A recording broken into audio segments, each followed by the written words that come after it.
కేవలం జనసేన పార్టీ జెండా మోసిన వల్లే మేము ఇక్కడ పైకి వచ్చాం. అదే రకంగా పవన్ కళ్యాణ్ గారు ఏదైతే అన్నారో, జనసేన పార్టీలో జాయిన్ అయిన ప్రతి కార్యకర్తకి కూడా లబ్బర్ సొప్పు వేసుకునే వాళ్ళని రాజకీయాలు నాయకుడిని చేస్తా, ప్రెసిడెంట్ చేస్తానన్నారు. అదే మాట అన్నారు, ఎలా జరిగిద్ది అనుకున్నాను. దాన్ని నిలబెట్టిన నాయకుడు మన బొత్తుల బలరామకృష్ణ గారు.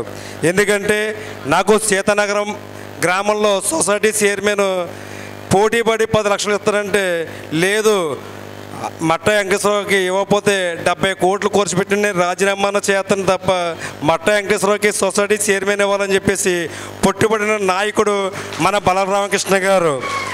అలాగే సమయం తక్కువ ఉంది కానీ 2 మాటలు మాట్లాడదాన్ని అనుకున్నాను, కానీ పడుకున్నప్పుడు నిద్ర పడతలేదు. ఎందుకంటే మొన్న నాని అన్నవాడు రప్ప రప్ప రప్ప రప్ప అంటున్నాడు.